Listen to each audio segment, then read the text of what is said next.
I want to start with the thing nobody believes. Not the creature. The kindness.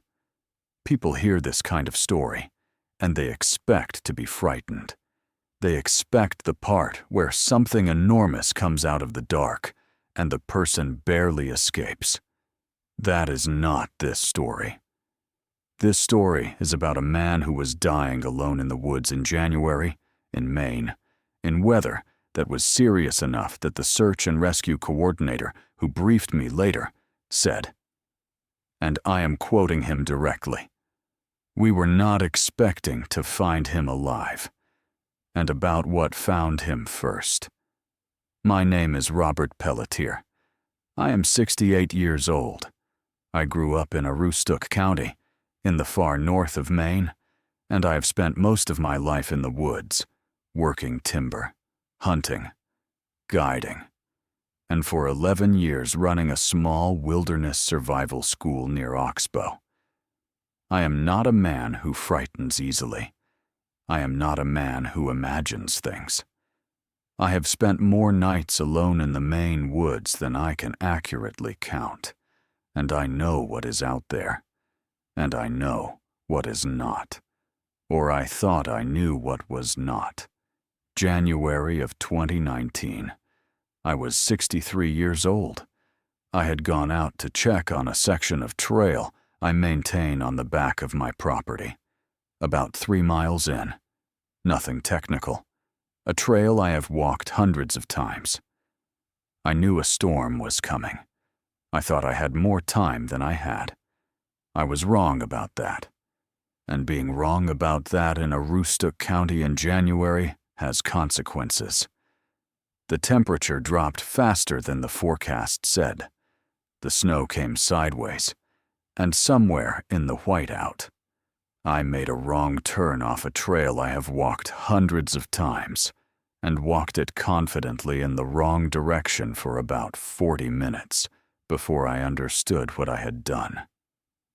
I turned around, and I could not find the trail. Not because it was not there, because the snow had covered it completely, in 40 minutes, the way Maine snow covers things when it is serious about it. I want to tell you what that feels like, to be a man who knows the woods, who has taught other people how to survive in the woods, who has his whole professional identity built around knowing what to do in the woods, and to be standing in a whiteout in January, in Aroostook County, not knowing where the trail is. It feels like a particular kind of cold that has nothing to do with temperature. I had my gear. I was not unprepared. But I was also 63 years old, and I had a heart condition I had been managing for 4 years, and the combination of cold and exertion and stress, when they arrived together, arrived badly. I felt it in my chest about 20 minutes into trying to find the trail. Not pain, exactly. A pressure. The kind of pressure that has a message in it. And the message is, stop. I stopped. I found a big spruce, the kind with low branches that shed snow and create a dry pocket underneath. And I got under it.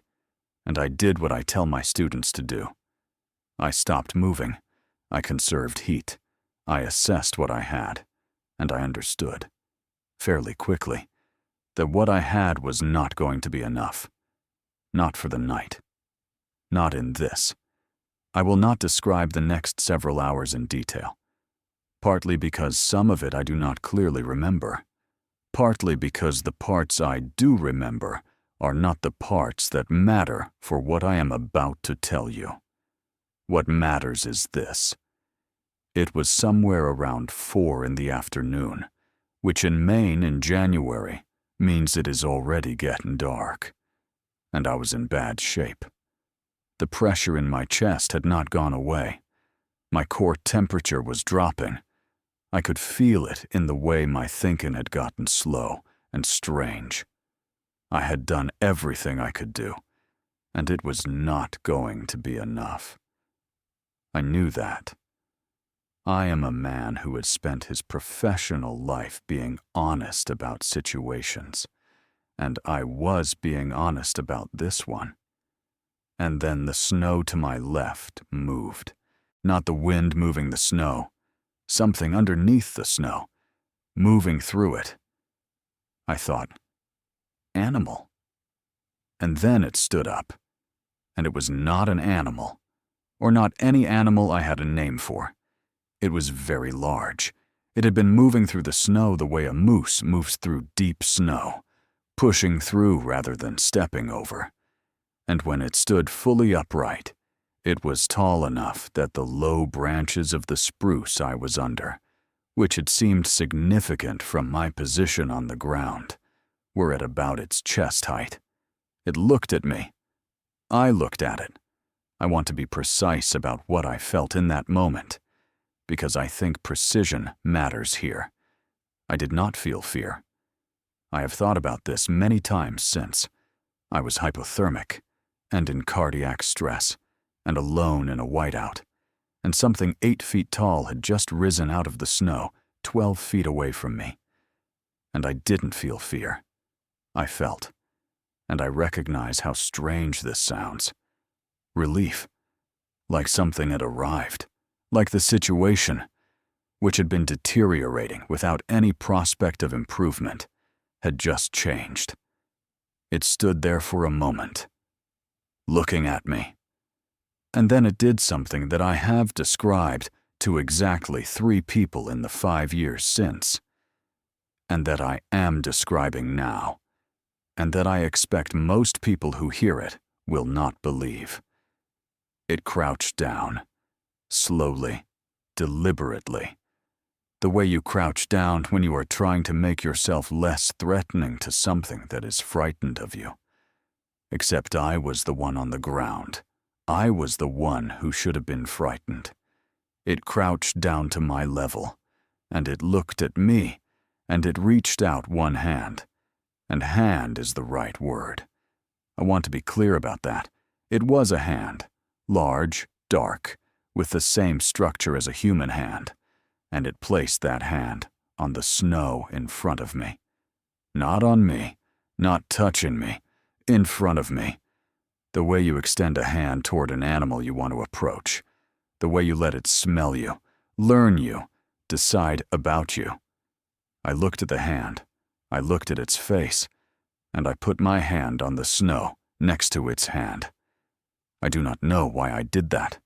I was not thinking clearly. But I think. In the way that the body sometimes knows things, the mind is too slow or too frightened to know.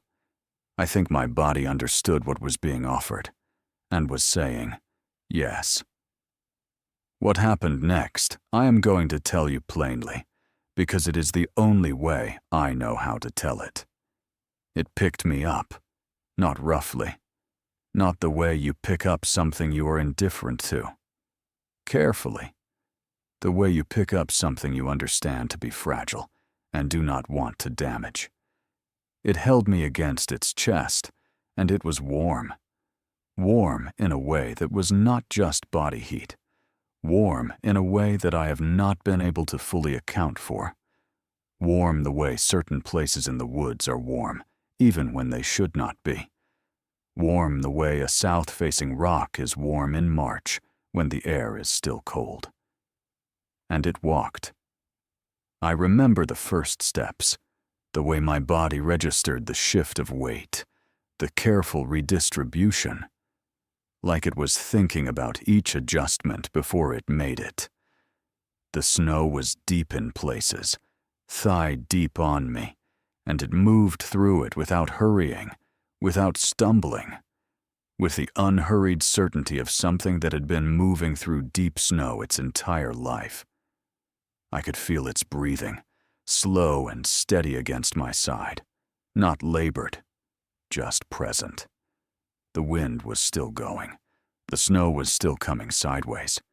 But inside that, inside the warmth and the steadiness and the slow rhythmic motion, there was a quality of stillness I cannot fully account for.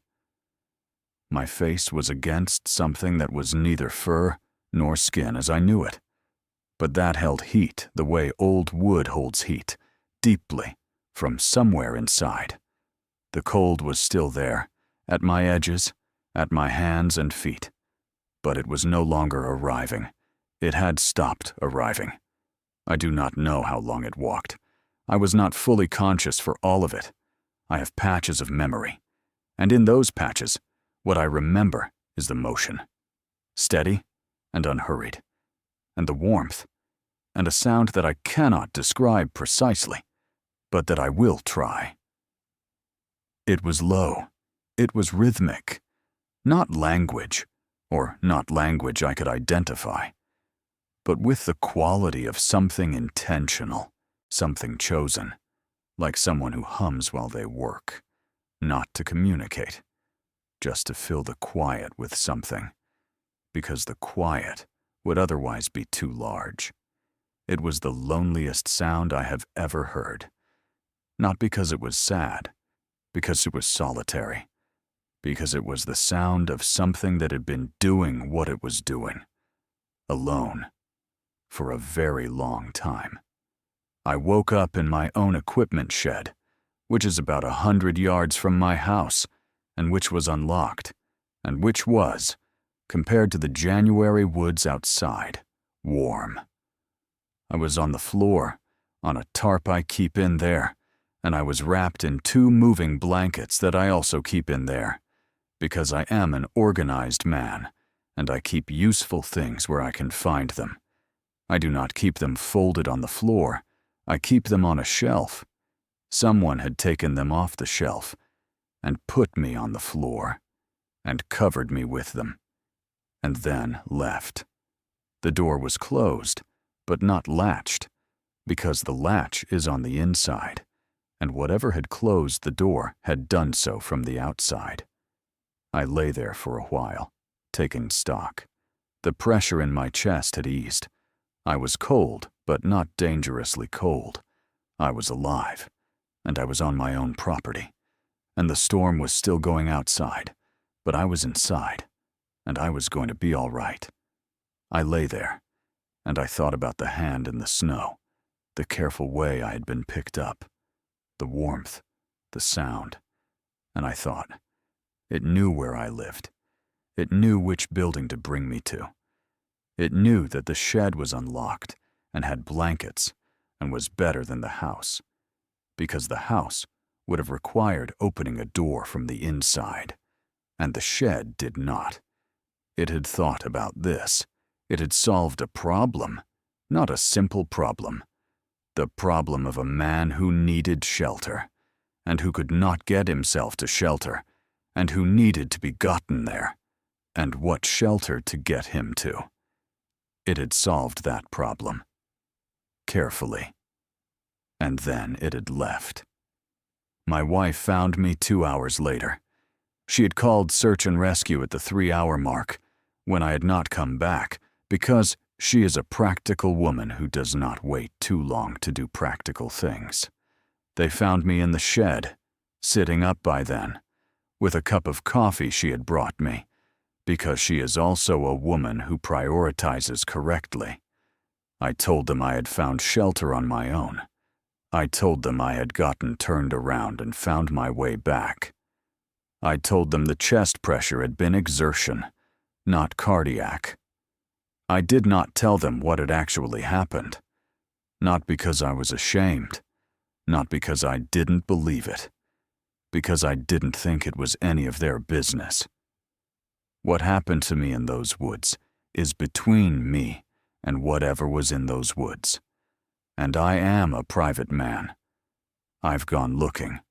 I want to be honest about this. In the months after, in conditions that were safer than January, I went back to the area where I had sheltered under the spruce, and I looked. I found the spruce. I found the packed area under it where I had been. I found, leading away from it, a trail in the old snow, a series of depressions, too large for anything with 4 legs, too widely spaced for anything on 2 legs that I had a name for. I followed the trail as far as I could, It went north, into the big timber, into the part of Aroostook County that does not have many roads and does not have many people, and that the timber companies manage but do not often visit. There is a lot of that country up here. More than most people realize. Country that has been left largely alone for a long time, not because it is protected, but because there is not enough in it to make it worth the trouble of not leaving it alone. The trail went into that country, and then the snow got too old and too disturbed, and I lost it. I've not found it again. I go back sometimes, not looking for anything specific, just going. The way you go back to a place where something important happened to you, even if you cannot explain what was important about it, even if the important thing does not have a name. I'm going to tell you what I believe. I believe there are things in the Maine woods that have been in the Maine woods for a very long time. I believe they are not simple. I believe they are not safe. In the way a thing you do not fully understand is never entirely safe. But I also believe, and I believe this with the certainty of a man who has felt it in his own body, that they are not indifferent, not to us, not to the specific us that wanders into their country and gets into trouble and sits under a spruce tree in a whiteout, thinking it is going to die there. They are not indifferent to that. I do not know why they are not indifferent. I do not know what I was to it in that moment, whether I was a curiosity or a problem to be solved, or something closer to what I felt, which was something closer to being seen by something that did not need anything from me. That is a rare thing. In 68 years, I have not experienced it often. From people, I mean. From people. It is rare. The search and rescue coordinator, the one who told me they had not expected to find me alive, he called me 2 weeks after. To check in, he said, because sometimes people who have close calls need someone to check in. I appreciated that. We talked for a while, and at the end of the call, in the way that people sometimes say things at the end of calls that they would not say in the middle, he said, "You know, we found something odd when we were searching for you." I said, "What kind of odd?" He said, "Tracks. Up in the big timber north of your property. Not bear, not moose. We're not sure what they were. The guys were pretty unsettled by them." I said, "How big?" He said, "Big." I said, "Which direction were they going?" He said, "South, toward your property." There was a pause. He said, "You sure you don't remember anything from out there? Anything that might explain how you got from where you were to your shed?" I said, "I found my way back on my own." He said, "Okay." He did not sound like he believed me. I did not explain further. Because it is between me and what was in those woods. And I am a private man. And some things you carry alone, the way it did, for a very long time, before it put me down and covered me with blankets and closed the door behind it and went back north into the big timber, into the country with not many roads and not many people, where the snow in January is serious about what it does, and the things that live there are serious about what they do, and where something on a Tuesday afternoon decided that I was worth the walk south. I think about that. I think about it more than I think about most things, and I am grateful. In the plain, uncomplicated. Not enough words for it way that you are grateful when something saves your life. And in another way, too. A quieter way. The way you are grateful when something, in the middle of a storm, sees you clearly and decides you matter. I did not expect that. Not from the woods. Not from anything in the woods. But there it is. There it is.